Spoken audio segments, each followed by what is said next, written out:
제가 이 패널을 맡게 된 아주대학교 행정학과의 배상석 교수라고 합니다. 그래서 지금 중앙대학교 공공인재학부장을 맡고 계신 한승원 교수님께서 오늘 발표하실 거는 회귀단절 Regression Discontinuity 디자인에 대해서 오늘 설명드릴 거고요. 한승원 선생님에 대해서 잠깐 양력을 좀 소개해드리면요. 경제학 하시고 행정학 하시고 사회학도 하시고 그리고 정책학 듀크에서 하셨고 그리고 유펜에서 통계학 석사까지 하셨고요. 그리고 유펜에서 박사학위 PhD를 범죄학으로 하셨어요. 네, 그러니까 이게 공부하시는 거를 너무 좋아하시는 것 같아요. 이거 사실 이게 공부하시다는 분들이 요구하다 보면 좀 더 이쪽 부분에 대해서 세밀하게 알고 싶다 해가지고 전공을 이렇게 자꾸 왔다 갔다 하시는 그런 경향이 있거든요. 그래서 상당히 재밌는 걸 궁금하신 거 혹은 재미있는 거 그쪽 분야를 찾아다니면서 많이 하신 것 같아요. 예, 그래서 이게 제가 이제 패널로 이렇게 들어가게 돼서 영광이고요. 우리 한승원 교수님께 박수 한번 드리고 발표를 부탁드리도록 하죠. 네, 감사합니다. 예. 예, 방금 소개받은 중앙대학교의 한승훈이라고 합니다. 네, 뭐 제가 공부를 잘해가지고 이거 정말 잘해서 한다는 것보다는요, 그냥 제가 이제 공부하다가 좀 재미를 느낀 부분이기도 하고, 그래서 이제 여러분들과 제가 공부했던 거에 대해서 물론 여러분들 저보다 잘하시는 분들도 이게 계실 수도 있지만 그래도 이렇게 좀 나눠서 좀 얘기랑 같이 한번 해보고자 한번 이렇게 방금론 세션에서 초대가 와서 승낙을 하게 됐습니다. 그래서 이제 저는 이 부분이 상당히 재미있는 부분이기도 하고요. 그래가지고 좀 관심 있게 지켜보는 부분이기는 한데 여러분들도 좀 이 관련돼 가지고 좀 재미를 좀 느껴보셨으면 좋겠습니다. 다만 이제 오늘 할 얘기가요, 방법론이다 보니까 아무래도 좀 이제 테크닉이나 이런 부분이 좀 중요할 수도 있겠죠. 근데 이제 특히 회계단절 설계 같은 경우는 이제 여러분들이 좀 생각을 좀 많이 하셔야 이제 이해가 좀 가시는 부분들도 있고요. 그리고 뒤에 이제 그 수학적 통계학, 그 통계학에서 나오는 이제 얘기를 갖고 원래 이 모형을 원래 이렇게 설명을 하려고 하는 그 시도가 많다 보니까 좀 수리적인 부분도 나오기도 합니다. 그래서 가능한 한 이렇게 수리적인 얘기는 빼고 그냥 여러분들이 직관적으로 이해할 수 있는 부분 위주로 이제 설명을 좀 하는 걸로 하고요. 그렇게 하게 되면 아마 30분 정도 아니면 끝날 것 같습니다. 그래서 이제 여러분들의 그 질문을 받고 끝낼 수도 있고요. 그리고 혹시 이제 그 여러분들한테 필요하다 생각이 좀 드는 부분이기도 하긴 한데요. 관련해가지고 이제 수학적인 부분에 대해서도 그냥 살짝만 아주 그냥 제가 원래 중간에다 넣었다가 이걸 하게 되면 아무래도 안 될 것 같은데 그래서 제가 이제 대학원 학생들한테 가르쳐 보니까 이 부분을 잘 못 따라오더라고요. 그래가지고 그 부분은 거의 그냥 직관적으로 어떤 게 있다는 것 정도만 소개를 하고 그리고 이제 끝내도록 하겠습니다. 그래서 한 30분에서 한 40분 정도가 걸릴 것 같습니다. 네, 바로 시작하도록 할게요. 회계 단절 설계에 관련된 얘기들입니다. 근데 이제 오늘 회계 단절 설계를 얘기를 하긴 할 건데요. 이 회계 단절 설계를 이해하기 위해서는 사실 좀 배경 지식이 필요합니다. 그냥 회계 단절 설계가 이게 이거야라고 얘기하는 거는 사실 이렇게 얘기할 수는 있겠는데요. 그렇게 되면은 그냥 이게 뭔가라는 생각이 들어요. 별로 이게 와닿지가 않거든요. 그래가지고 좀 이거의 배경이 되는 좀 더 넓은 얘기들을 좀 해보려고 합니다. 그래서 관련해서 얘기들은 여러분들 아시는 그 실험에 관련된 얘기들이에요. 실험적 접근이라고 하죠. 공부를 하는데 이제 여러분들도 이제 그 여러 가지 방법론들이 있어요. 그래서 아는 분들이 이제 아시는 분, 우리가 이제 보통 사회과학에서 많이 쓰는 건 회계 분석이잖아요.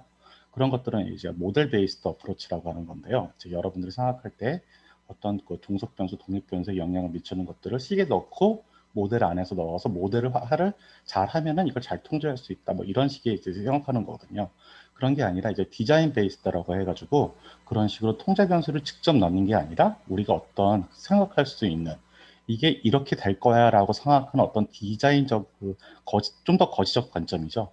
관점에서 이거를 해보는 방법에 속하는 겁니다. 이제 실험적 방법이 그런 것들인데요. 관련해가지고 이제 실험적 설계, 준실험 설계에 관련된 얘기들이에요. 그래서 준실험 설계에 대해서는 여러분들이 들어보신 적 있을 것 같습니다. 그래서 준실험 설계에 관련된 얘기들입니다. 그래서 이 강의는 원래 제가 2019년에 관련된 논문을 쓴 적이 있어요. 그 당시에 이제 현대사회 행정이라는 이제 그 행정학 그 저널에서 우리나라에 있는 저널이죠.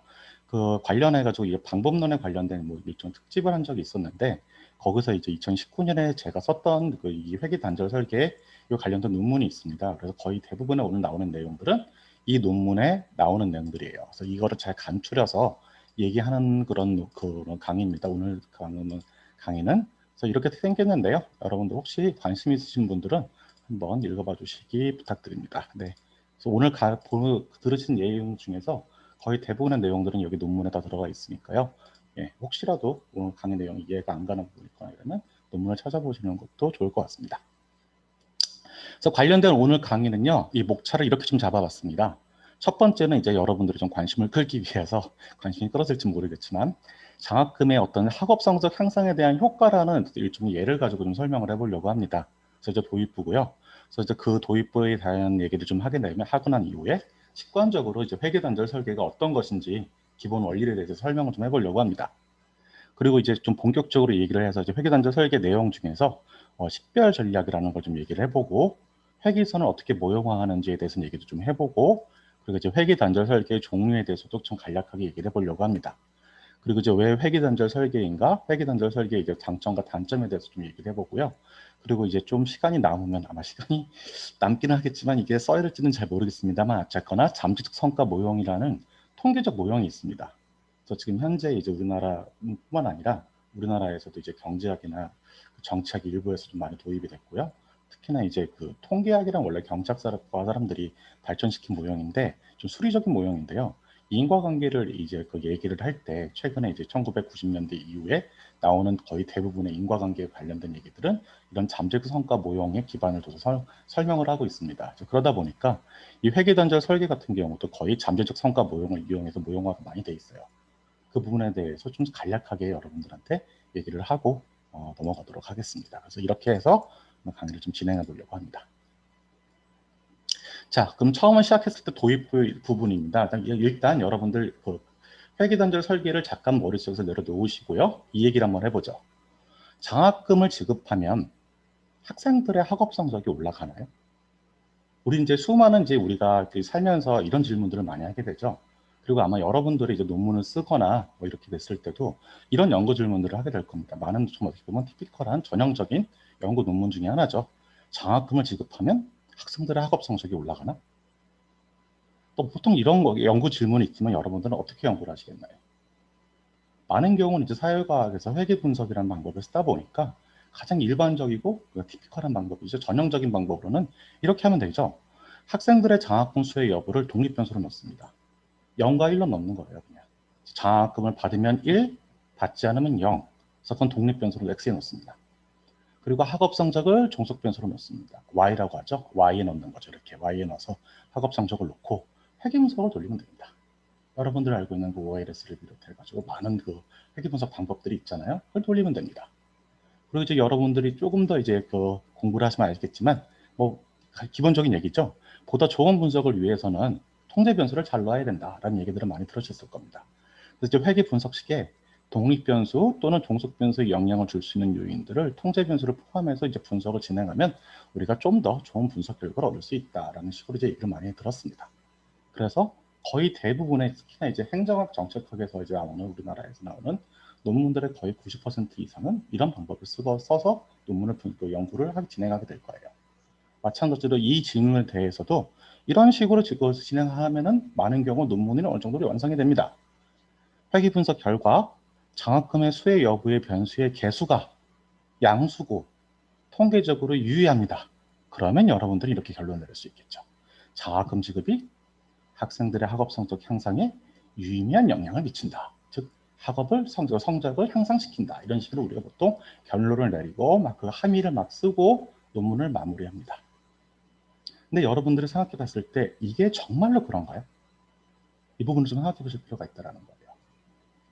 그래서 이렇게 생각해 볼 수가 있습니다. 근데 장학금 수혜 여부가 어떻게 결정이 되나요? 많은 경우에는 이제 장학금 수혜를 방식하는 방식이 여러 가지가 있는데, 그렇잖아요. 뭐 소득 베이스로 하는 장학금도 있고 여러 가지도 있는데, 많은 경우에는 이제 어떤 뭔가 메릿 베이스라고 하죠. 그 성적에 따라 가지고 보통 장학금 수혜 여부가 결정되는 경우가 많습니다. 근데 만일에 그런 경우를 따라서 장학금의 수혜 여부가 성적에 의해서 결정이 된다면 어떨까요? 앞에 말들이 좀 이게 뭐 메이크 센스 할까요? 이렇게 생각을 보실 수가 있어요. 원래 학업 성적이 높은 학생들이 장학금을 받게 되겠죠. 그리고 원래 학업 성적이 낮은 학생들이 장학금을 받지 못하는 경우가 생길 거라는 겁니다. 근데 이렇게 되면 문제가 뭐냐면 통제 집단에 비해서 첫째 집단, 즉 장학금을 받은 집단이죠. 이 성과에서 여기서 성과 아웃컴이라는 성과, 즉 여기서는 학업 성적이겠죠. 성과가 더 향상되었다는 우리가 결론을 얻긴 했는데 이게 과연 진짜 처치 때문이라고 100% 단정 지을 수 있을까요? 이런 문제 제기를 해볼 수가 있다는 겁니다. 예컨대 이렇게 생각해 볼 수가 있어요. 시험이 원래 어려운데 갑자기 좀 쉽게 나왔어요. 그래서 쉽게 나왔기 때문에 처치 집단과 통제 집단 모두 성적이 오르는 거예요. 이런 경우가 있을 수 있겠죠. 근데 아까도 말했듯이 학업 성적에 원래 그 높고 낮고 이런 친구들이 이런 집단들이 어떻게 보면 근본적인 어떤 차이가 있을 수 있다는 겁니다. 공부를 왜 잘하는 걸까요? 그냥 우연에 의해서 공부를 잘하는 게 아니잖아요. 공부를 잘하는 거는 공부를 잘하는 능력이 있기 때문에 그런 겁니다. 성적이 높다는 거는. 학습 능력이 보통 뛰어난 애들이 성적이 더 좋아요. 학습 능력이 낮은 애들이 보통 성적이 좋지 않습니다. 근데 만약에 이런 경우가 생기면 시험이 쉽게 나와가지고 둘 다 성적이 오를 수 있어요. 시험이 원래 어려워요. 그럼 누가 더 성적이 많이 오를까요? 보통 학습 능력이 좋은 애들이 훨씬 더 월등한 실력을 보입니다. 좀 성적이 더 오를 확률이 높아요.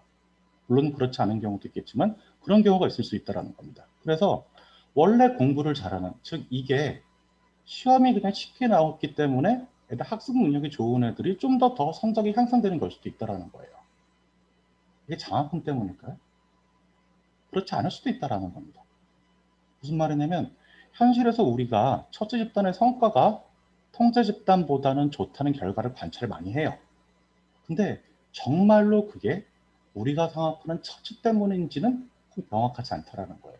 왜냐면 다른 요인들이 많이 끼어들 여지가 되게 많다라는 거예요. 예컨대 처치 때문인지 여기서 말하는 장학금의 지급 때문에 이 처치 집단 원래 성적이 좋았던 애들이 장학금을 받아서 성적이 더 좋아진 건지, 아니면 여기서 말하는 것처럼 시험에 쉽게 나온 것 같은 처치 외에 다른 요인이 들어왔기 때문에 성적이 더 좋아진 건지를 우리가 100% 단정 지을 수가 없다는 거예요. 사실 많은 경우가 그렇습니다. 이제 이게 인과효과의 문제예요. 인과효과의 주로 문제예요. 우리가 많이 알고 있는 옆에서 말하는 것처럼 우리는 많은 경우 이런 식으로 장학금 수혜 여부가 성적에 영향을 주는지 어떤 인과효과를 얘기하고 싶어 하지만 사실은 우리가 얘기하는 건 많은 경우가 이런 어떻게 보면 단점이라고 해야 되나 함정들이 많아요. 이런 것들을 우리가 보통 이제 어떤 식으로 얘기하냐면 통계적이 아니라 이제 과학적인 어떤 과학 철학을 하고 인과효과를 얘기하는 사람들, 특히 실험적 방법을 연구하는 사람들은 타당성의 위험 요인이라고 보통 부릅니다. 특히나 이제 그 중에서도 내적 타당성이 이제 위험 요인이라는 표현을 많이 씁니다. 이런 것들을 써요. 표현을 써요. 그래서 이거 같은 경우는 다시 한번 잘 생각을 해보면, 자, 이거는 왜 이런 문제가 발생하느냐를 생각을 해보면 처치 집단과 통제 집단의 비교 가능성의 문제라는 겁니다. 아까 왜 이런 문제가 발생했다고 그랬죠? 애초에 학업 능력의 근본적인 차이가 있는 집단들을 비교했기 때문이라는 거예요. 잘 생각을 해보면 그렇죠. 아까 우리가 장학금 받는지 여부가 성적에 미치는 영향을 우리가 알고 싶어 하는데 이게 왜 흔들리냐면은 장학금을 주는 애들이 원래 학습 능력이 좋은 애들이에요. 그리고 장학금을 받지 못한 애들은 원래 학습 능력이 좀 떨어지는 애들이에요. 즉 같지 않은 애들, 근본적인 속성의 다른 애들이 비교했기 때문에 지금 이게 혼란이 생기는 거잖아요. 그러니까 이런 식으로 많은 경우의 문제가 어디서 발생을 하냐면 처치 집단과 통제 집단이 비교 가능한 한에서 문제가 생기기 때문에 그렇다는 겁니다. 그래서 원래 애초에 학습 능력에 이제 그 근본적인 차이가 있는 집단을 비교했기 때문에 비교 가능성이 낮아지는 거고요. 만일에 처치 집단과 통제 집단이 원래 학습력이 비슷한 애들이었다고 했다면 어떨까요? 그렇게 됐다고 한다면 이 비교 가능성이 높다는 얘기고 처치 집단의 향상된 성적이 다른 요인 때문이 아니라 장학금의 영향이라고 우리가 볼 여지가 높다라는 거죠. 그래서 우리가 앞에서 얘기했던 우리가 얘기하고 싶은 바가 혼동이 오는 이유는 많은 경우 이런 식의 문제가 많이 발생한다라는 거예요. 특히나 이제 이런 것들을 이제 뭐라 그러냐면 많은 이제 그런 식의 다른 요인들이 끼어들 여지가 있는데 이런 것들을 내적 타당성의 이제 선택 위험 요인이라고 합니다. 셀렉션 바이어스라고 들어보셨죠? 바로 그 얘기예요. 그러니까 이런 문제가 끼어들기 시작하게 되면 우리가 생각하는 인과역보다 생각보다 우리가 원하는 대로 추론하기가 힘들어져요. 우리가 생각하는 거와는 달리 다른 식으로 설명이 가능하기 때문에 그렇습니다. 근데 또 한 번 잘 생각을 해보시면 왜 처치 집단과 통제 집단 간의 비교 가능성이 낮아지는지를 좀 생각해 보시면 많은 경우에 이건 처치의 배정 문제이기도 해요. 누가 처치를 받느냐를 결정하는 데 있어서 뭔가 이상한 게 끼어있기 때문에 그렇다는 거예요. 자, 한번 생각해 봅시다. 우리가 아까 얘기했죠. 장학금을 지급하면 학생들의 사과 성적이 올라가는 애는 우리가 알고 싶어요. 그 장학금의 배정이 어떻게 돼 있는 거죠? 성적에 따라서 배정돼 있어요. 좀 이상하지 않나요? 생각해보고? 바로 이런 얘기예요. 그래서 우리는 많은 경우에 이렇게 보시는 것처럼 장학금의 지급이 성적 향상의 이런 관계가 성립하는지를 알고 싶어요. 이런 인과효과를 알고 싶어요. 근데 우리가 생각하는 거는 뭐냐면 높은 성적이 있으면 장학금을 지급하고 그에 따라서 성적 향상에 이걸 알고자 한다는 이런 식의 뭔가 순환 논리에 빠지게 돼 있다고 생각하지 않나요? 이런 식으로 논리 구조를 형성하는 경우가 많아요. 좀 이상하지 않나요, 이거? 우리는 성적 향상에 장학금이 미치는 영향을 알고 싶은데 그 장학금 지급은 성적에 따라 가지고 결정이 된대요. 좀 이상하죠? 그러니까 이런 것들을 뭐라 그러냐면 내생적인 배정의 처치라고 보통 불러요. 내생성이라고 부르는 겁니다. 이런 것들을. 엔도지니어티라고 하는 내생성이라는 거예요. 이런 것들이. 그래서 이게 이 예에서 문제가 되는 게 뭐냐면 그래서 처치가 내생적으로 배정되었기 때문에 처치 집단과 통제 집단 간의 비교 가능성이 낮다라는 거예요. 이와 같이 처치가 독립적으로 결정되지 못하고 종속 변수에 해당하는 어떤 성과의 영향 아래서 결정되는 경우에 우리가 많은 경우에 이제 전형적인 이게 내생성의 문제 경우입니다. 내생성이 발생하는 경우예요. 이런 경우가 있다고 한다면 아까도 여러분들이 봤던 회귀 분석식 있죠. 사실 그런 회귀 분석을 써서 단순하게 회귀 분석은 이 부분이 있음에도 불구하고 이 부분은 무시한 채, 이 앞부분은 무시한 채, 이 부분만 얘기하는 거잖아요. 그렇죠. 이렇게만 하게 되면 문제가 생긴다는 거예요. 그래서 회귀 분석을 했을 때, 이제 회귀 분석 그 방법론이 아니니까 얘기를 이제 좀 줄이긴 하겠지만, 회귀 분석에서 사실은 여러분들이 어떤 가정들이 필요하다는 사실을 아시게 될 거예요. 근데 그 가정 중에서 사실은 정말 중요한 가정이 하나 있습니다. 그 독립성의 가정에 뭐 이런 얘기 들어보셨을 거예요. 그중 아마 있었을 거예요. 아마 여러분들이 기억하셔야 됩니다. 그 독립성의 가정이 뭐냐면 바로 이 얘기예요. 처치가 내생적으로 배정되어 있지 않았다는 얘기예요. 사실은. 이게 성립해야만 사실은 앞에서 여러분들이 얘기했던 이런 회귀 분석을 돌려가지고 하는 그 연구 있죠. 이게 인과역보를 추존할 수 있다고 우리가 얘기할 수 있게 되는 거예요. 그 많은 경우인데 근데 안타깝게도 많은 경우에 그렇지 않습니다. 우리가 어떻게 보면은 우리가 정책의 효과나 이런 특히나 이제 정책의 효과를 다룬다고 했을 때 이런 실제 정책의 효과 측정에 있어서 많은 문제가 발생해요. 왜? 우리가 정책을 누구한테 배정하는지를 결정할 수 있는 경우가 없잖아요, 거의. 그거는 이게 뭐 높으신 분들, 아니면 공무원분들, 이분이 아니면 어떤 상황에 따라 가지고 이게 결정이 되는 경우가 많지. 우리가 어떻게 보면 그걸 배정할 수가 없어요. 그리고 많은 경우에 어떤 정치의 논리, 다른 논리에 의해 가지고 이런 식으로 내생적으로 처치가 배정되는 경우가 정말 많습니다. 예컨대 이런 거예요. 저소득층에게 보조금을 주면 소득이 증가하는가. 비슷하지 않나요? 소득이 낮은 사람한테 보조금을 줘서 소득이 증가하는지를 보고 싶대요. 또 이런 거예요. 범죄가 많은 지역에 경찰관을 늘리면 범죄가 줄어드는가. 경찰관을 늘리면 범죄가 줄어드는가를 알고 싶은데 사실 경찰관의 배정은 어떻게 결정이 되죠? 많은 경우에 범죄가 많아지면 경찰관을 더 늘려요. 우리 사는 게 그래요, 여러분. 정책이 많은 경우가 이런 식으로 내생적으로 처치가 배정이 되는 경우가 정말 많다라는 겁니다. 그래서 이게 문제가 돼요.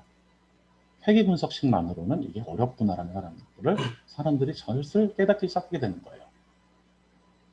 그래서 이에 관련된 얘기입니다. 그래서 이런 것들을 이렇게 한번 해보자는 사람들이 생각하기 시작했다는 거죠. 어쨌거나 생각해 보니까 이 처치 집단과 통제 집단 간의 낮은 비교 가능성은 결국 처치의 배정 문제라고 했잖아요. 처치가 그랬다면서요.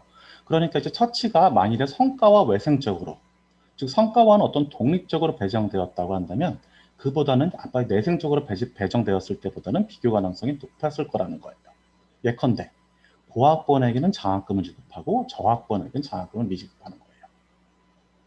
학번과 성적은 어떻게 보면 연관이 없지는 않지만 그래도 아까의 경우보다 좀 낫죠. 그래도 잘 생각을 해보면 보통 고학번은 공부를 열심히 하잖아요. 저학번은 공부를 많이 안 합니다. 그러다 보니까 얘는 또 완전히 외생적이지는 않아요. 그러다 보니까 이런 외생성이 어느 정도는 있다고 하더라도 이런 외생성이 완전하지 않기 때문에 이런 고학번과 저학번의 두 집단을 비교하는 경우에도 어떤 두 집단의 근본적인 속성의 차이를 완전히 예컨대 학습 능력의 차이라는 그런 어떤 근본적 속성의 차이들을 완전히 제거할 수도 없을 수도 있다는 거예요.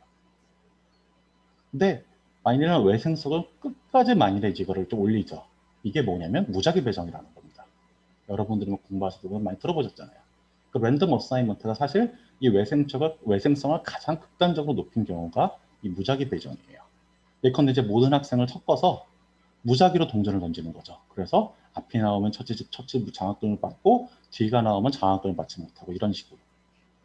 이런 식으로 결정하게 되면 첫째 집단과 통제 집단의 속성이 개인적 수준에서는 바뀌지 않지만 집단적 수준에서, 즉 평균에 대해서 얘기를 하게 되면 서로 비슷해져요. 이게 무작위 배정의 힘이에요. 그래서 이런 무작위 배정을 하게 되는 경우에 이 두 집단의 비교 가능성이 확 올라가게 되는 겁니다. 근데 이게 문제가 있어요. 장학금을 줄 때 동전을 던져서 준답니다. 사람들이 용납을 할까요? 용납하지 않을 거예요. 이게 현실적으로 그러니까 현실에서 원래 이게 가장 좋은 방법이긴 하지만 많은 경우 이제 무작위 배정이 기술적으로 윤리적으로 불가능한 경우가 많아요. 소득 보조금을 주는데 가난한 사람한테 주는 게 아니라 부자든 가난한 사람은 상관없이 동전을 던져서 준다? 하는 사람들이 물론 그걸 인정하지 않을 거예요. 이런 경우가 많다라는 거예요. 그래서 이제 무작위 배정은 사실 현실에서 어렵습니다. 그래서 우리는 어떻게 보면은 그 중간에 지금 이제 스터게 돼 있는 거예요. 이러지도 못하고 저러지도 못하고.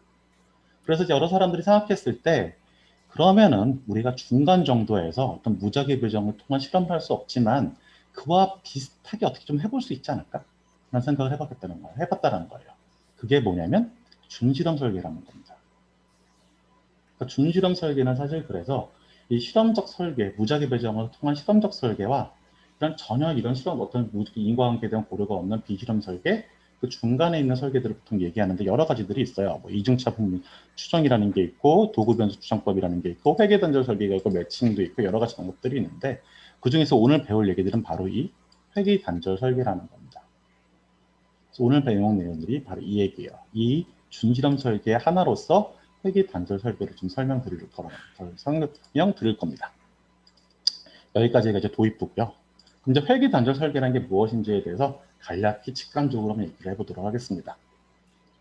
회계 단절 설계란 일단 세 가지 정도의 절차를 거치게 돼요. 죄송합니다. 관찰 대상자들과 밀접한 연관이 있는 어떠한 연속된 변수가 있어요.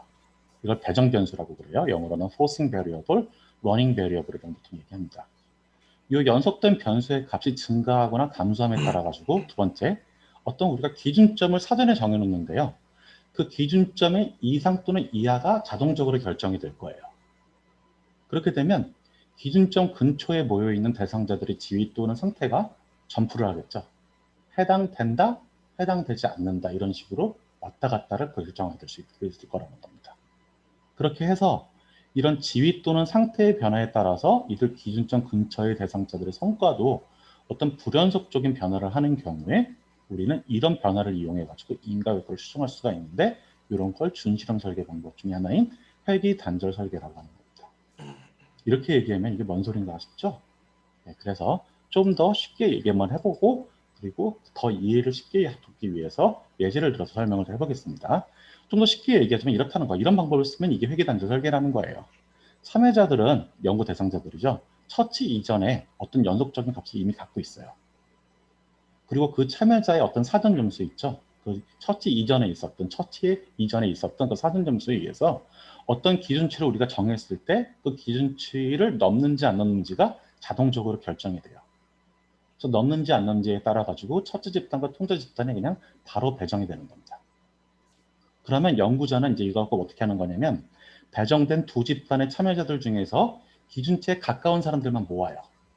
그래서 모아서 이들의 성과가 기준치를 기준으로 얼마나 점프했는가, 얼마나 성과가 뛰었는가를 가지고 처치 효과를 추정하는 방법이 이 회계단절 설계라는 거예요. 이것도 아마 이해가 안 가시는 분들이 있을 수 있기 때문에 예를 들어 설명을 해볼게요. 아까 얘기했던 장학금이 성적에 미치는 영향을 가지고 우리가 회계단절 설계를 만들면 어떻게 만들 수 있느냐를 볼 수 있습니다. 이렇게 생각하시면 돼요. 일단 누가 장학금을 받는지에 대해서 이렇게 생각해 볼 수 있다는 거예요. 학생들이 있어요. 학생들이 이제 중간고사와 기말고사를 볼 거잖아요. 이 중간고사 성적을 가지고 우리가 사전 점수를 하고요. 기말고사 장학금을 줬을 때, 학기 중간에 장학금을 줬을 때 기말고사 성적이 올라가는지를 보고 싶다라는 겁니다. 이런 경우가 있다면 이렇게 우리가 설계를 할 수 있다는 거예요. 누가 장학금을 받는가? 학생들의 중간고사 성적이 있을 거잖아요. 중간고사 성적은 여러분들 아시다시피 말 그대로 예컨대 0점부터 100점까지 연속적으로 결정이 될 거예요. 그 중간고사 점수를 80점으로 우리가 기준점을 잡도록 하죠. 이건 연구자가 선택할 수 있는 부분이에요. 사전 연속 점수가 이렇게 중간고사 정석이 있는데 그 80점을 우리가 기준점을 딱 잡아요. 80점을 우리가 기준점을 잡는 순간 장학금 여부가 자동적으로 결정이 되겠죠. 80점 넘으면 장학금 주고 안 넘으면 주지 않는다. 80점 이상이면 장학금을 주고 80점 또는 80점 이상이면 장학금을 주고 80점 미만이면 장학금을 주지 않는다. 이런 식으로 바로 이렇게 배정이 결정될 거라는 겁니다. 그러면 중간고사에서 80점 이상을 받아 장학금이라는 처치를 받은 학생들은 처치 집단이 되는 거고요. 중간고사에서 80점 미만을 받아서 장학금을 받지 못한 학생들은 통제 집단이 될 거라는 겁니다. 자, 이렇게 해서 처치 집단과 통제 집단이 결정이 돼 있어요. 근데 이후에 이제 우리가 진짜 알고 싶은 성적이 올랐는지는 4호 그 성적, 4호 연속 점수를 가지고 판별을 해야 됩니다. 이게 기말고사가 돼요. 기말고사 성적이 되겠죠. 이후에 이제 기말고사가 시행이 된 다음에 기말고사 점수가 나와요. 이게 4호 성과라는 겁니다. 그러면 연구자는 이걸 어떻게 비교하냐면 예컨대 이 80점이라는 기준점 근처에 있는 학생들을 모아요. 80점과 82점을 받은 학생들만 모아요. 이 친구들은 장학금을 받은 친구들이겠죠. 처치 집단이 될 거예요. 처치 집단이 그 친구 중에서 80점 근처에 있는 친구들을 모아요. 마찬가지로 통제 집단 중에서도 80점 근처에 있는 77점부터 79점 정도 받은 통제 집단 애들을 모아요. 그리고 얘네들의 기말고사 성적을 비교해 보는 겁니다. 그래서 장학금에 학교 성적에 미치는 영향을 추정해 보는 거죠. 근데 왜 굳이 여기서 이렇게 장학금 처치 집단과 통제 집단을 그 일부만 모아서 하느냐, 기준점 근처에서 모아서 하느냐, 이게 바로 어떻게 보면 회계단절 설계의 논리입니다. 그 직관적인 논리는 상당히 간단해요. 그렇게 해야만 처치 집단과 통제 집단 간의 비교 가능성이 높기 때문에 그렇다라는 거예요. 처치 집단과 통제 집단에서 기준점 근처에 모이는 사람을 생각해 보죠. 79점인 학생과 80점인 학생들 한번 생각해 봅시다. 이 친구들은 그 중간고사에서 1점 점수 차이가 났어요. 이 친구들은 장학금을 받는지 여부는 상당히 큰 괴리가 있습니다. 하나는 받았고 하나는 받지 않았어요. 근데 얘네들은 어떻게 생각해보면 정말 그렇게 큰 잘못을 했던, 잘못이라기보다 그렇게 큰 차이가 있는 친구들이 있다고 79점, 80점이 꼭 그렇지는 않을 거라는 겁니다. 여러분들 시험 봐서 아시잖아요. 여러분들의 성적이 90점 학생이에요. 평균 90점이에요. 그럼 여러분들은 항상 90점을 받나요? 그렇지는 않습니다. 어떨 때는 88점을 받고 어떨 때는 92점을 받아요.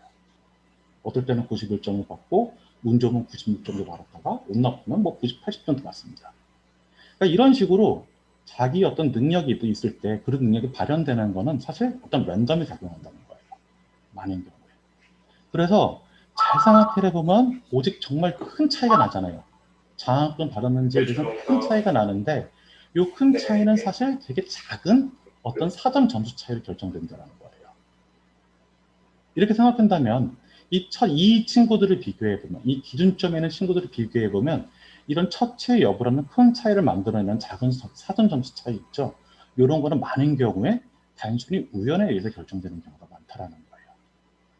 우리가 이 논리를 수용할 수 있다면 처치 집단과 통제 집단의 기준점 근처에 모이는 사람들이 많은 면에서 매우 비슷하지만 마치 우리가 어떤 우연의 작용에서 했던 것처럼 그냥 우연에 의해서 그런 작은 사전 점수 차이로 처치 여부가 갈렸기 때문에 우리는 이 처치 배정을 마치 무작위에 가깝다고 볼 수 있을 여지가 있다는 겁니다.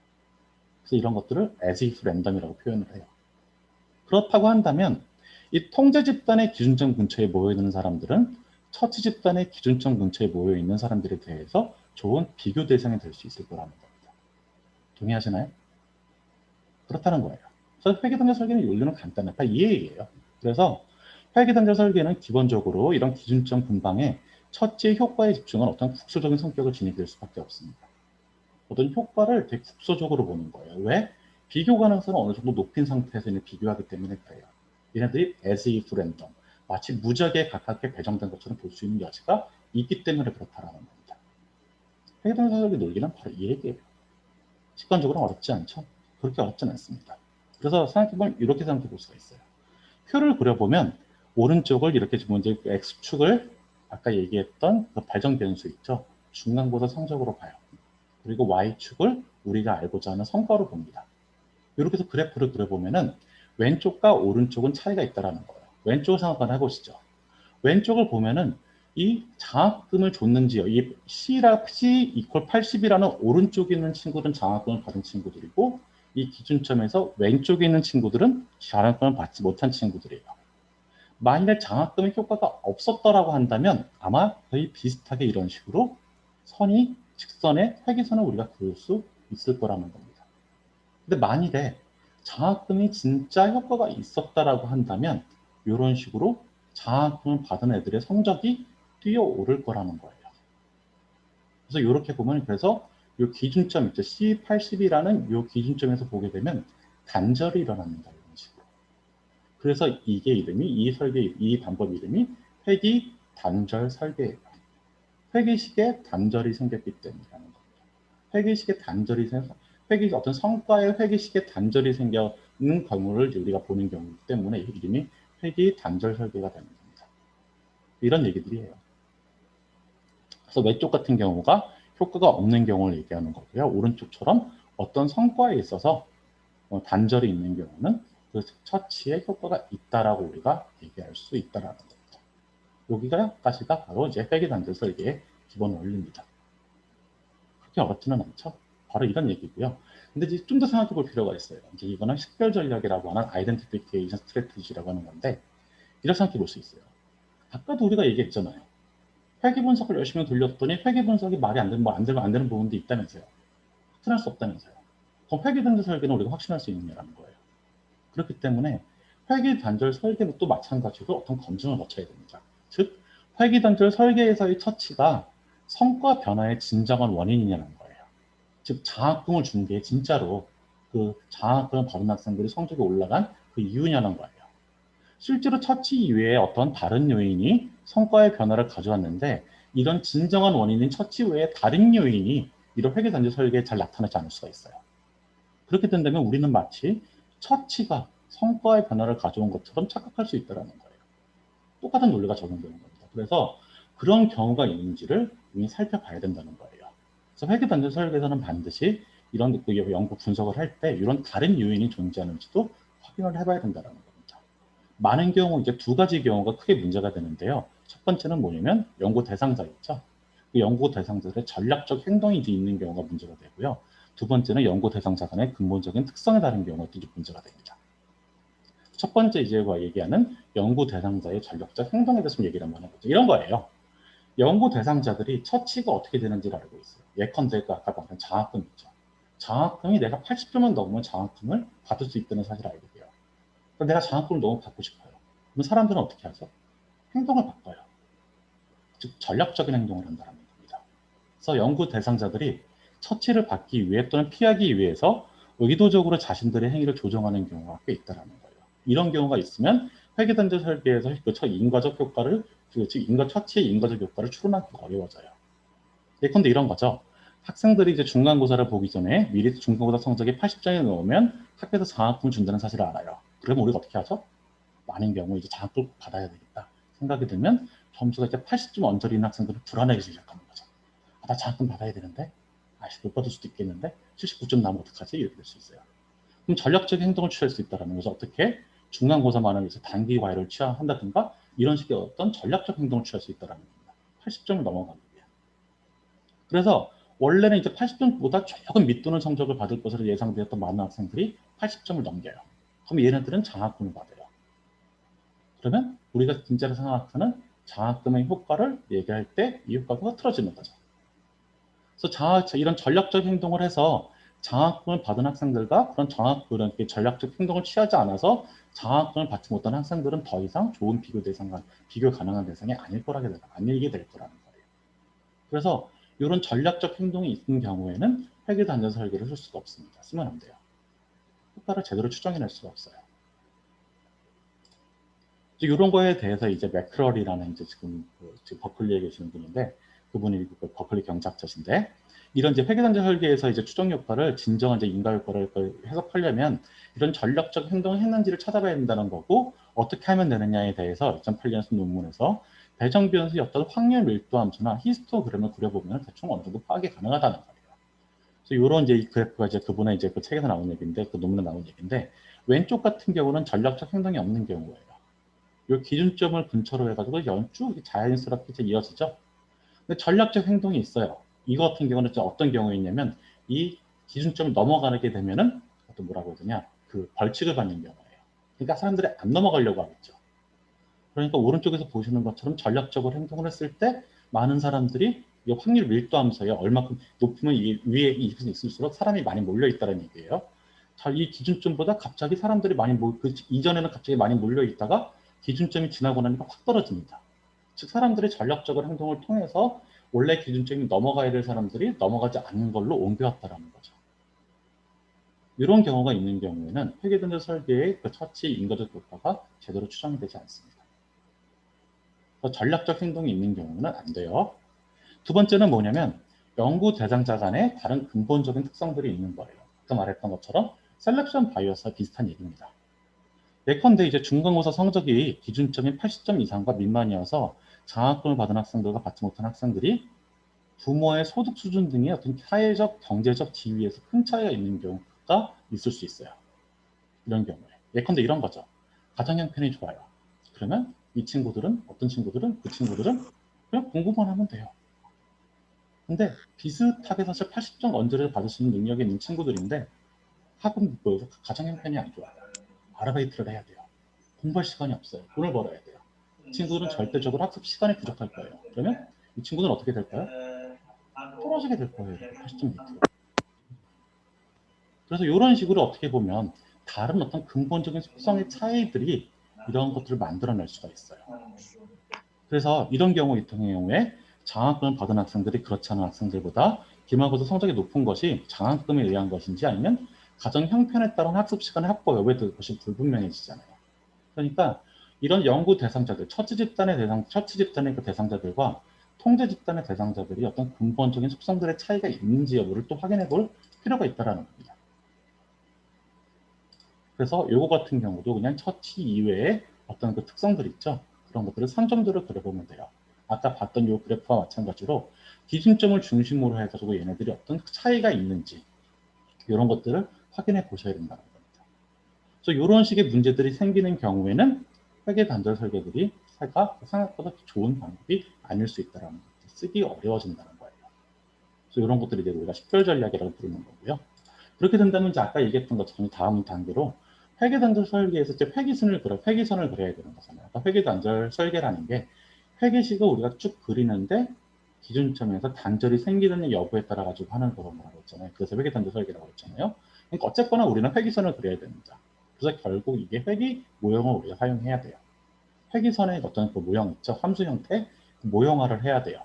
그래서 이제 많은 경우에 이걸 회기 단절 모형이라고 하지 않고 회기 단절 설계라고 합니다. 안에 선에 대한 모형화가 이미 들어가 있기 때문에 그래요.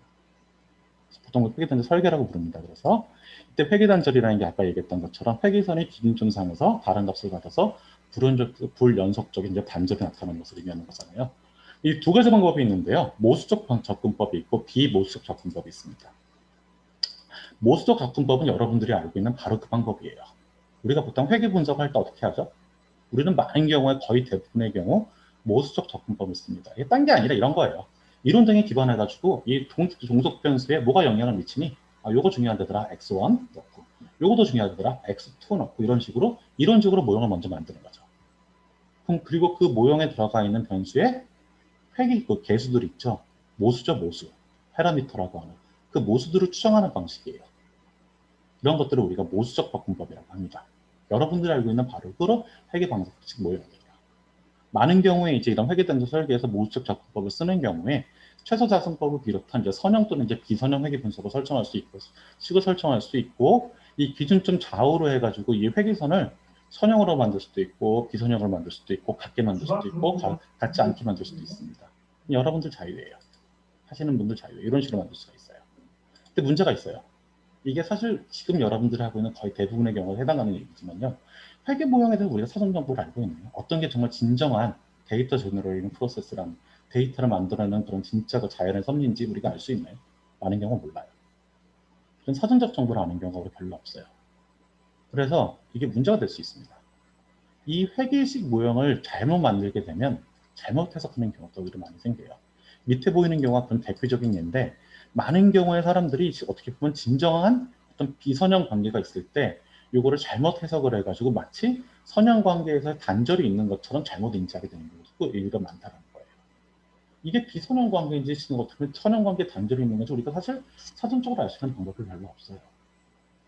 그러다 보니까 이게 문제가 좀 생깁니다. 그래서 이런 경우에서 사람들이 추천하는 건 뭐냐면, 모수적 방법을 쓰려면 회계식 이제 함수 형태를 여러 개 설정해서 비교해보는 어떤 민감 심시험 있죠?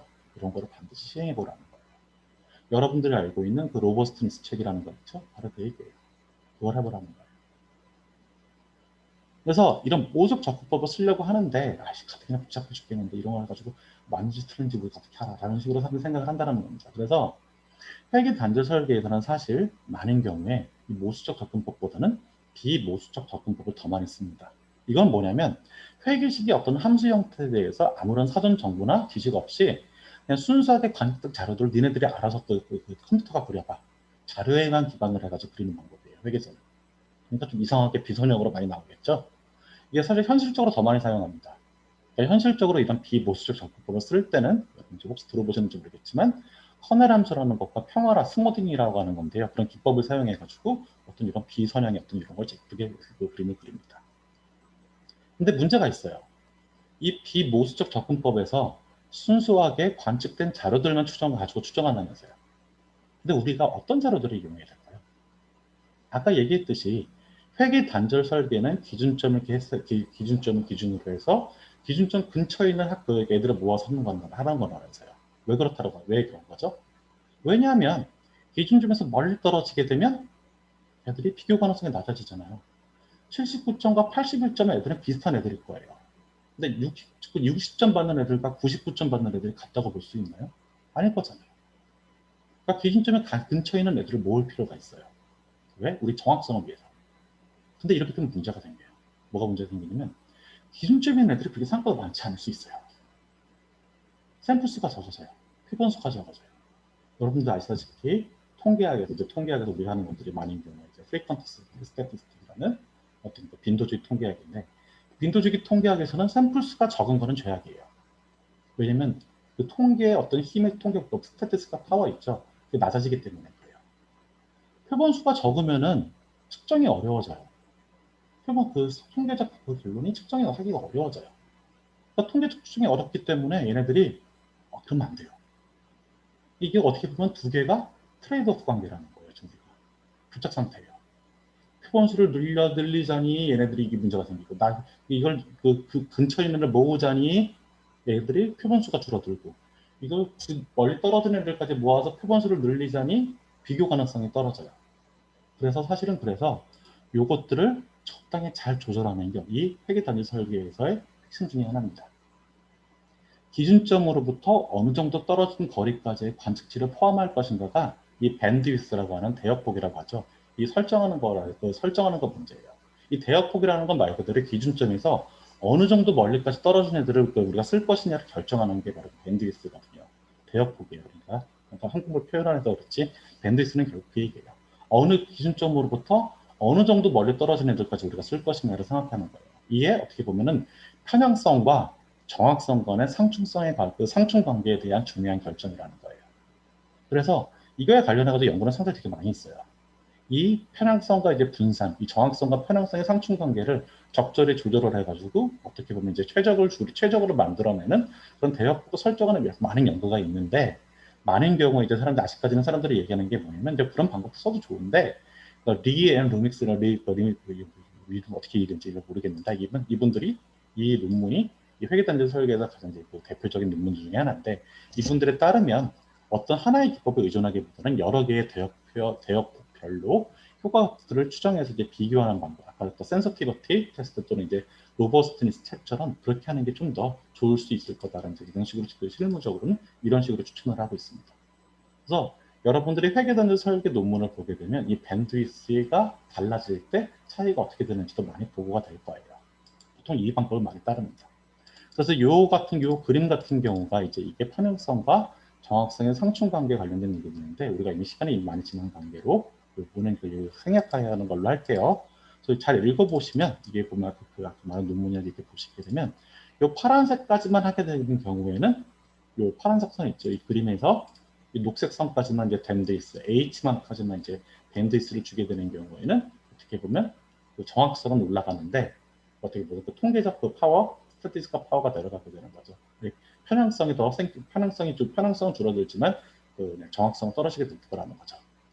이 노란색 같은 경우는 이제 그 H 그 밴드위스를 2배로 늘리는 경우예요. 그렇게 되는 경우는 반대의 경우가 되겠죠.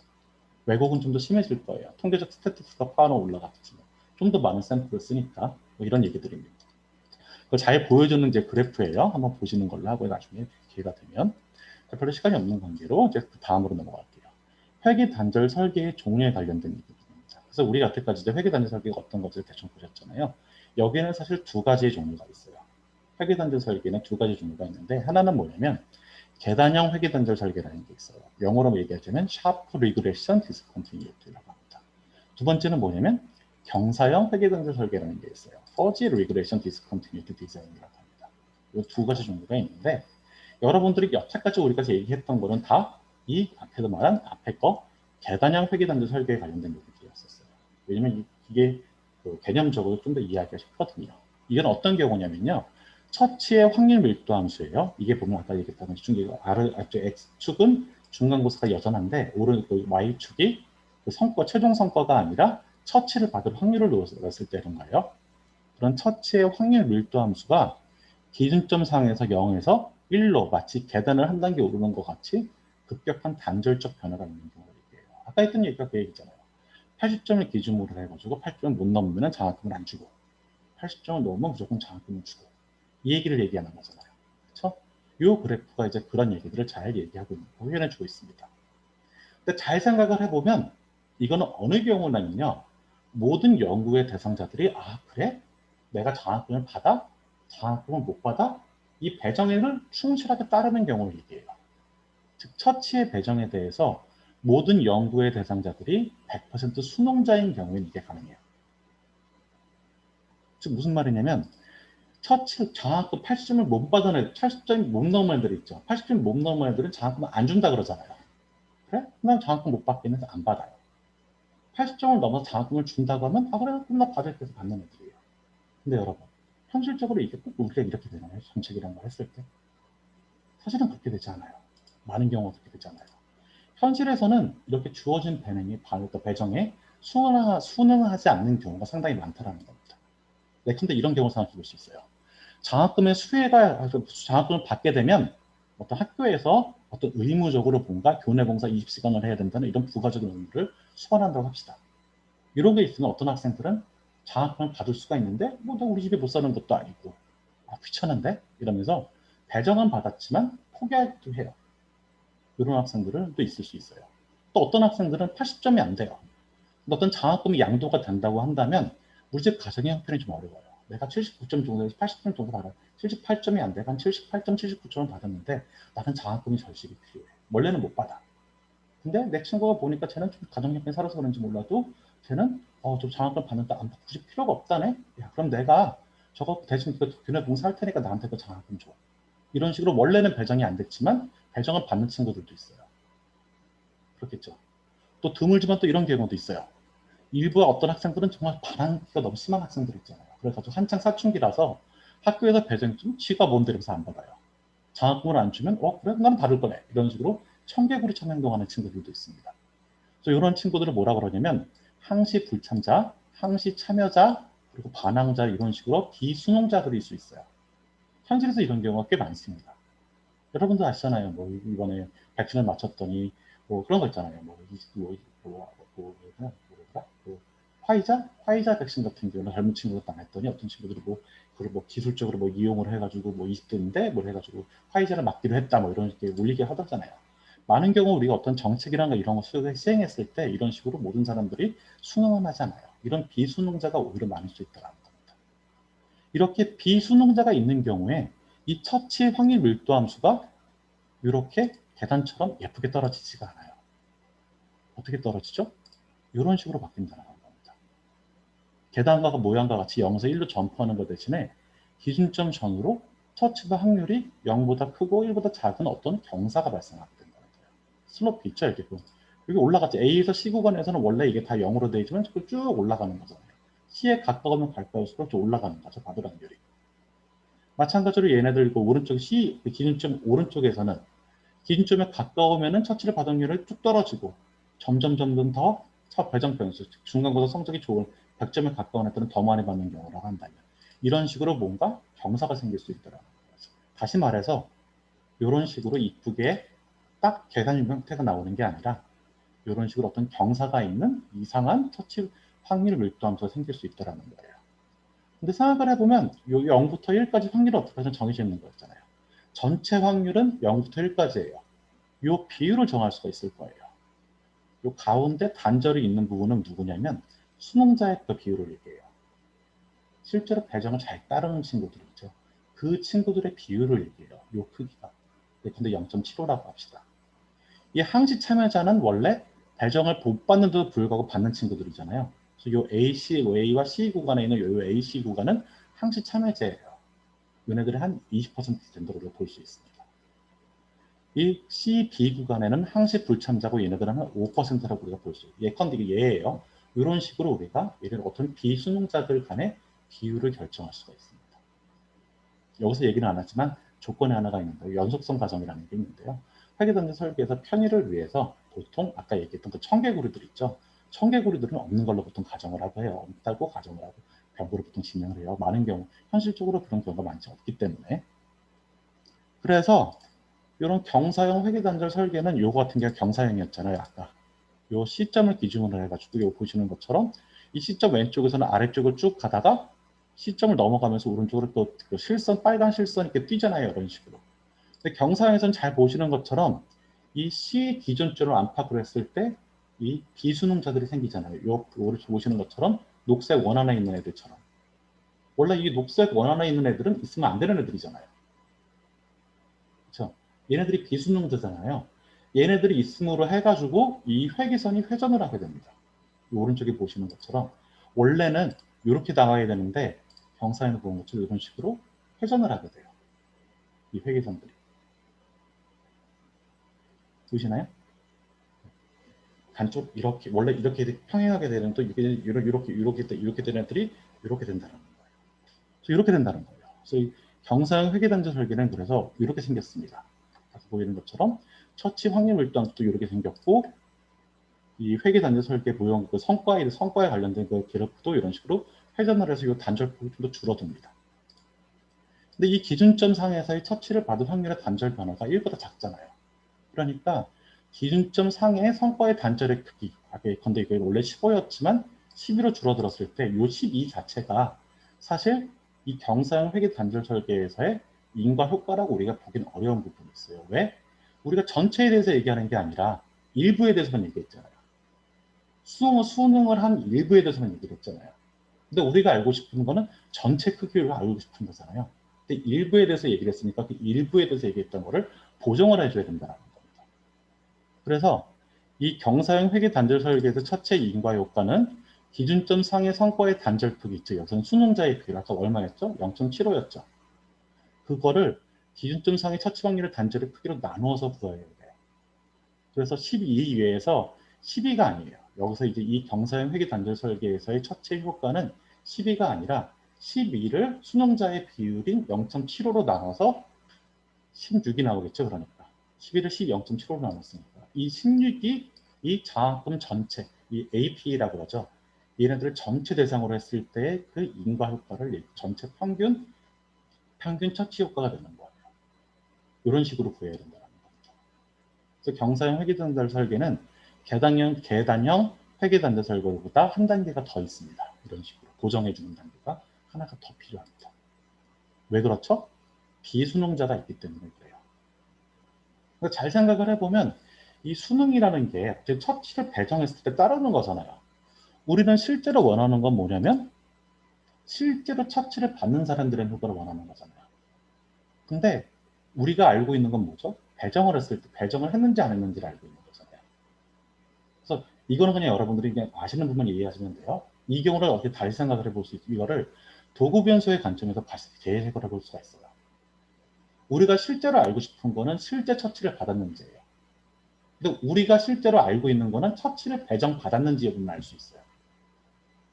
그렇기 때문에 이때 처치의 배정은 실제 처치를 받는 것에 대한 일종의 대리로서 도구 변수라고 볼 수 있다는 거예요. 그래서 이 경사형 회계단지 설계는 사실 도구 변수법과 똑같습니다.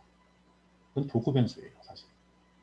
그래서 이 경사형 회계단지 설계를 제대로 이해하려면 사실은 안타까운 얘기지만 여러분들이 도구 변수를 알아야 돼요.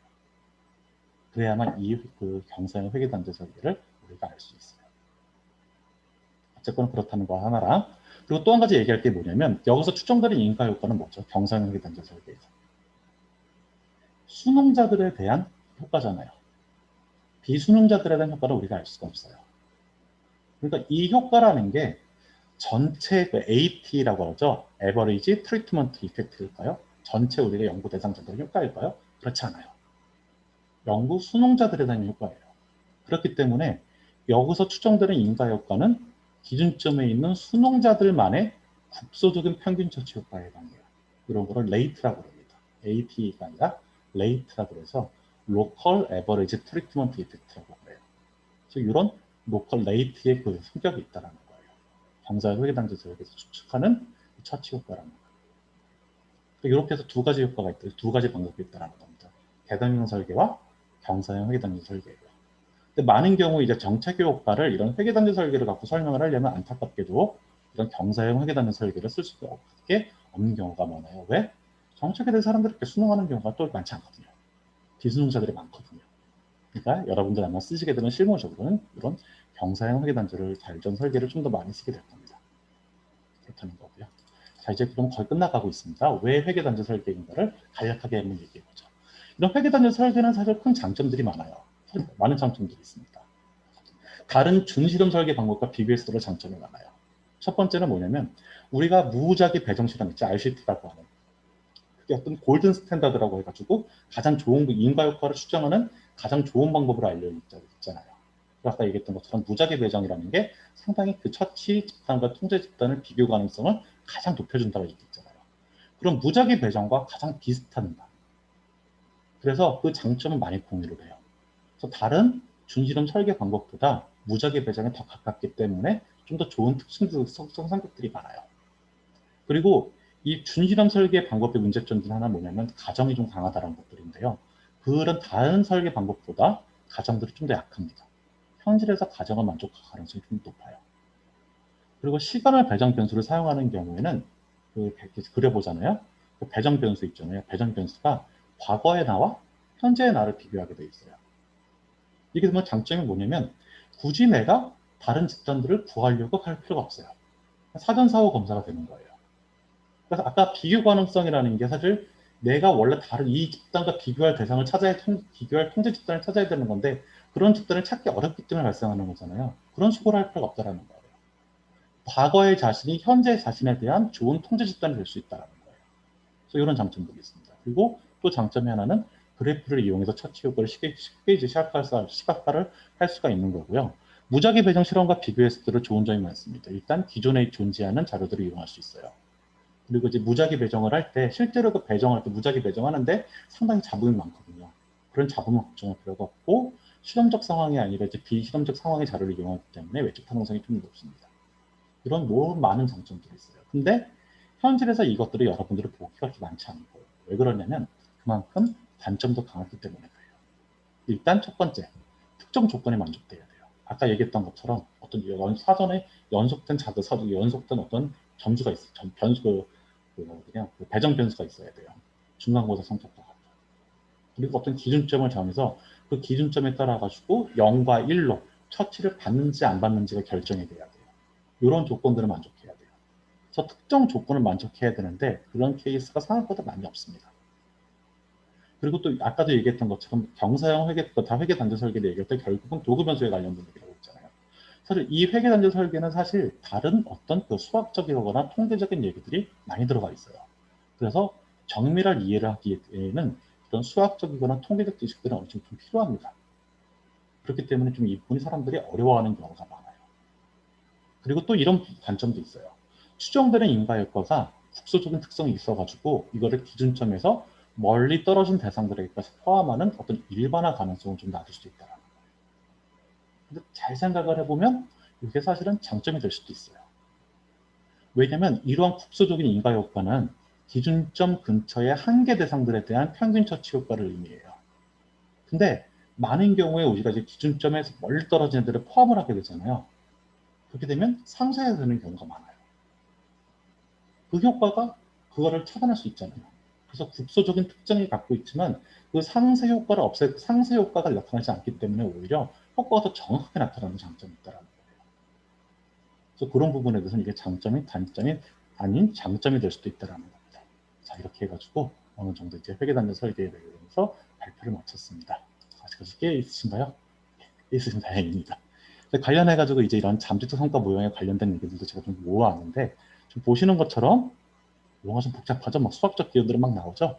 이렇게 기호들이 막 나와요. 이런 것들이 나오는데 이런 것들을 좀 이해하는 게 아마 좀 시간도 부족하고 굳이 이제 이런 것들을 아실 필요가 없을 것 같아서 간단하게만 얘기하겠습니다. 이 잠재적 성과 모형은 도널드 루빈이라고 하는 이제 74년에 그 통계학자예요. 하버드 통계학자 분이신데 이분이 모형을 만든 거예요. 어떤 이제 현실에서 관측하는 성과잖아요. 우리는 보통 이제 현실에서 관측하는 성과를 갖고 있는데 이 성과뿐만 아니라 처치가 있었느냐에 따라 가지고 현실에서의 관측 여부와 관계없이 어떤 실현될 가능성이 있는 모든 성과를 가지고 모형을 하는 거예요. 이런 걸 잠재성이 있는 모든 성과라고 해서 잠재적 성과 모형이라고 보통 합니다. 그래서 우리가 알고 있는 그 관측된 성과는 사실 많은 여러 가지가 이 잠재적 성과들 중에서 하나가 현실에서 실현되는 거라는 거예요. 그러니까 이런 식으로 이제 설정을 하기 때문에 좀 더 수학적으로 정치하게 얘네들을 좀 더 분석할 수가 있습니다. 이런 식으로 해가지고 분석을 하게 돼요. 더 많은 얘기들이 있지만 이것도 지금 필요 없을 것 같고요. 이미 제가 너무 지금 3, 40분 하려고 했는데 벌써 1시간 가까이 이제 했기 때문에 이 정도 마치는 걸로 하도록 하겠습니다. 이 정도 이제 그 발표를 마치는 걸로 하고 질문을 있으시면 질문을 받아보도록 하겠습니다. 네, 설명 잘 들었습니다. 고맙습니다. 고생하셨습니다, 선생님. 예. 그러면은 이거 내용과 관련해서 질문하실 선생님들 저기 많이 참석하신 것 같은데 질문하실 분들 계시면 질문하십시오. 예.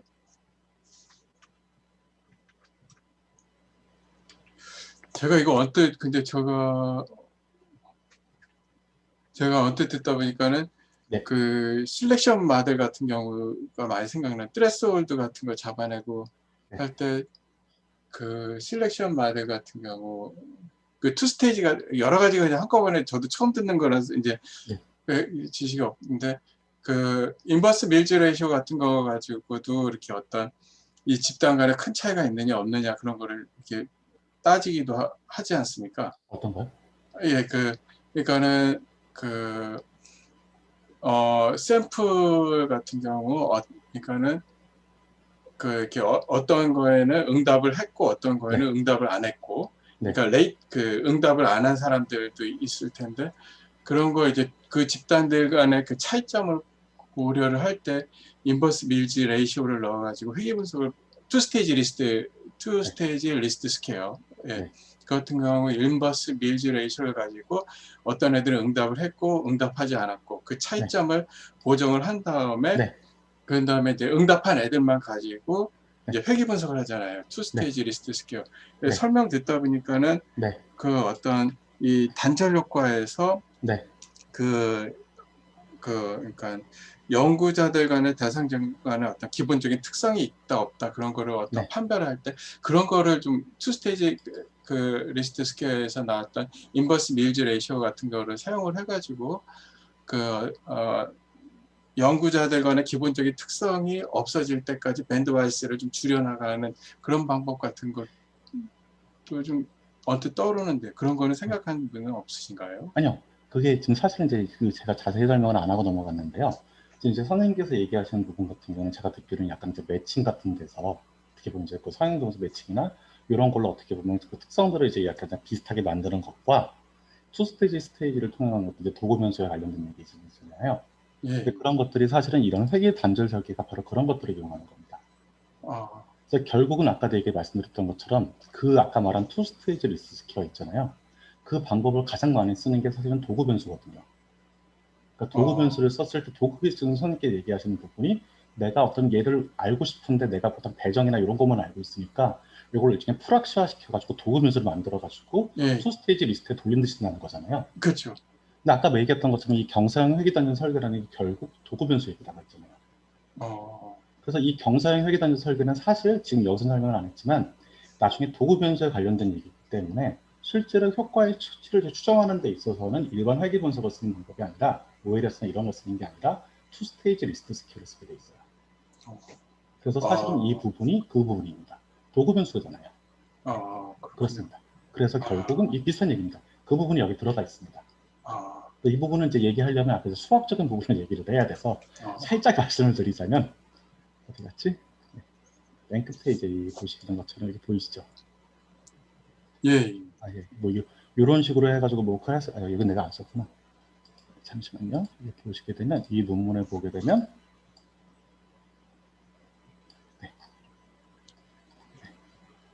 그렇죠. 회귀 분석 경사형 회귀 단설 이렇게 고급 분석이 써 있고 보는 것처럼 보이시죠? 경사형 회귀 단설 설계가 도구 변수법과 같은 것인 만큼 도구 변수의 추정과 마찬가지로 2단계 최저 다수 추정법 투 스테이지 리스트 스퀘어죠. 이걸 써가지고 이제 추정을 하게 되는 겁니다. 그렇군요. 네. 감사합니다. 예. 네. 좋은 질문 감사합니다. 예, 다른 질문 듣겠습니다.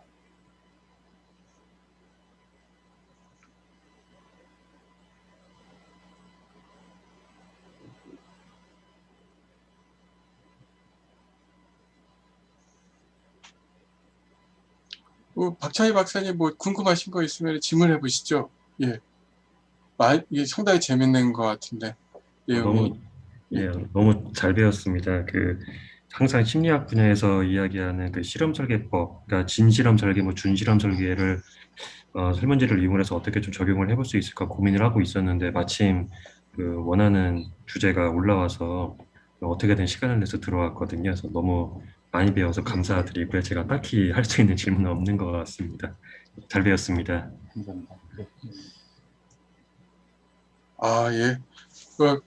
다른 선생님들 질문 있으시면 질문해 주십시오. 예. 그러면은 질문이 없으신 것 같은데요. 궁금하신 선생님들 같은 경우는 나중에 이제 한승훈 교수님께 메일이나 아니면 그런 전화 뭐 그런 걸로 해가지고 한번 예, 조병호 교수님 질문하십시오. 예. 마이크. 예. 네, 뭐 저 따로 질문이 있는 건 아니고 그냥 마무리 하시는 줄 알고 그냥 인사드리려고 카메라를 켰는데 개인적으로 굳이 질문을 드리자면 저기 네. 아무래도 제일 중요한 게 이제 뭐라 그러지?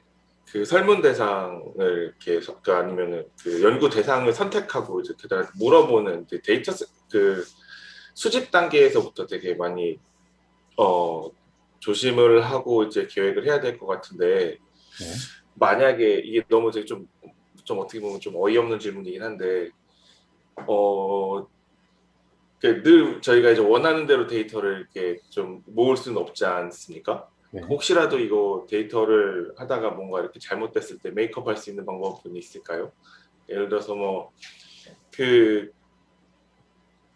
너무 이게 회귀단절 설계처럼 이렇게 되게 엄중한 방법론을 이렇게 하다 보면 나중에 이제 돌아갔을 때 이제 이건 좀 잘못된 것 같은데라고 할 때가 이제 특히 엄중하다 보니까 더 이게 많이 있을 텐데 이제 만약에 그게 잘못됐을 때는 정말 그냥 처음부터 갈아엎어야 되는 건지 아니면은 그 나름 어떻게 그 메이크업 할 수 있는 방법이 있을지 좀 이렇게 설계 단계에서를 말씀하셔가지고 데이터 컬렉션에서의 어떤 실수를 줄일 수 있는 요령이라던가 만약에 실수가 생겼을 때 어떻게 메이크업할 수 있을 것이라든가 혹시 직접 연구를 하신 경험을 바탕으로 조금 이야기를 좀 들려주셨으면 좋겠습니다.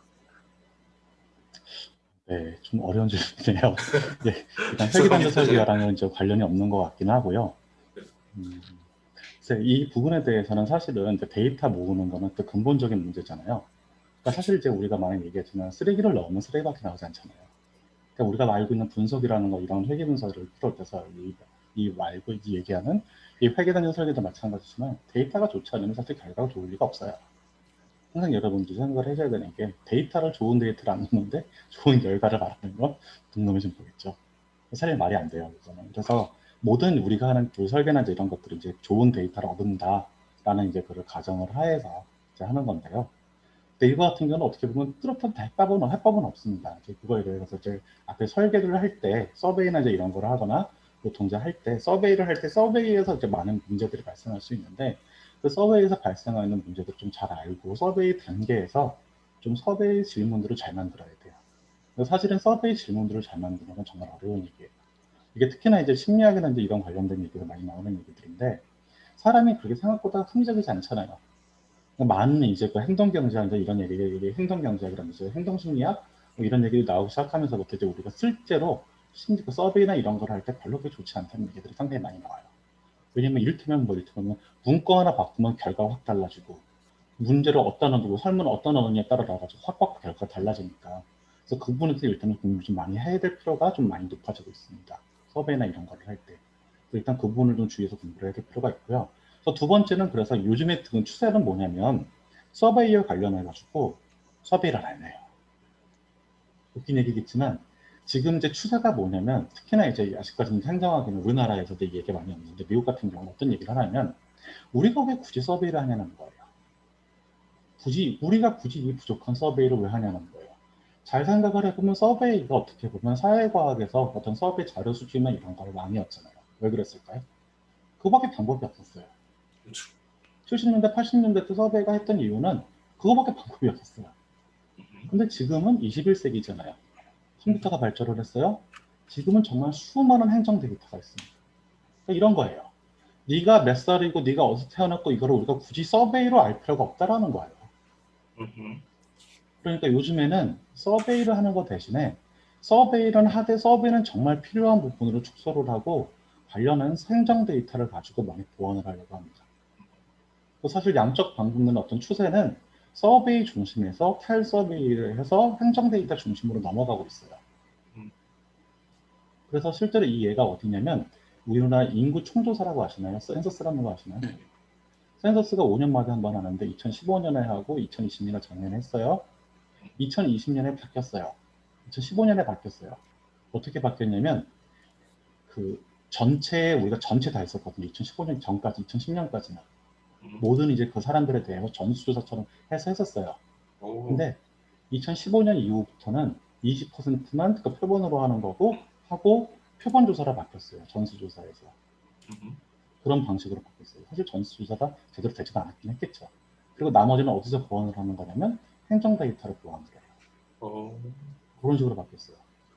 이게 이제 그 예 중에 하나인데 그래서 행정 데이터를 이용을 해서 우리가 굳이 자료를 모으는데 부정확한 서베이보다는 좀 더 객관적이고 좀 더 이게 오류가 좀 오차 메저먼트 에러라고 하죠. 그 메저먼트 에러가 적은 행정 데이터를 좀 이용을 해보자 이런 추세로 넘어가고 있어요.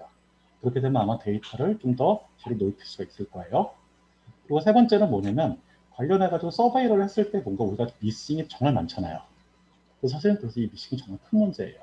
서베이에서 요즘에 20% 정도만 돼도 정말 좋은 서베이예요. 미싱 그럼 정말 좋은 서베이예요 요즘에. 뭐 어떤 거는 막 70%가 없기도 하고 제가 하는 이제 범죄 같은 경우는 되게 민감하잖아요. 사람들 대답을 안 해요. 대답을 안 해요. 이 친구 있잖아요. 너 작년에 범죄를 몇 번 저지르 대답 안 해요. 서베이를 알 수가 없어요. 미싱이 정말 많습니다. 그래서 이제 그거 관련해가지고 아까 얘기했지만 그 미싱과 관련된 기법들이 정말 많습니다. 미싱을 우리가 어떻게 보정을 해야 되느냐. 미싱 데이터에 관련된 논문들이 정말 많이 나오고 있고, 통계학이나 경제학이나 이제 단권론을 하는 사람들 중에서 미싱 데이터에 하는 사람들이 정말 많아요. 그래서 이 미싱 데이터를 발견해가지고 미싱 데이터 기법이라고 하는 거죠. 그러니까 미싱이 뭐 랜덤으로 벌어졌는지 아니면 넌 랜덤으로 벌어졌는지 이런 얘기들이 있어요. 한참 많이 얘기들이 있어요. 그걸 갖고 보정하는 방법들이 있기는 있어요. 그래서 그걸 갖고 보정을 하긴 합니다. 아까도 얘기했듯이 기본적인 건 쓰레기를 넣으면 쓰레기가 나갑니다. 생각보다 보정이 잘 안 돼요. 생각보다 안 돼요. 잘 생각을 해보면 미싱되는 거 있잖아요. 미싱되는 경우가 랜덤인 경우가 있을까요? 거의 없어요. 미싱에서 랜덤이 되는 경우는 거의 다 데이터 코딩의 문제예요. 많은 경우에 미싱은 일부러 대답을 안 하기 때문에 미싱이 많이 나와요. 그건 랜덤이 아니거든요. 그러니까 미싱이 랜덤으로 벌어지지 않으면 그런 미싱 데이터 기법을 잘 못 써요. 그래서 잘 안 돼요. 그런 얘기들이 있어요. 뭐 이런 얘기들을 얘기할 수 있을 것 같습니다. 좀 도움이 되셨나요? 우문현답이라고 정말 좋은 어리석은 질문에 좋은 답변 너무 감사드립니다. 네. 예, 그러면은 예, 이번 패널을 여기서 랩업 하기로 하겠습니다. 모두 고생하셨습니다. 고맙습니다. 감사합니다. 많이 배웠습니다. 예. 예, 감사합니다.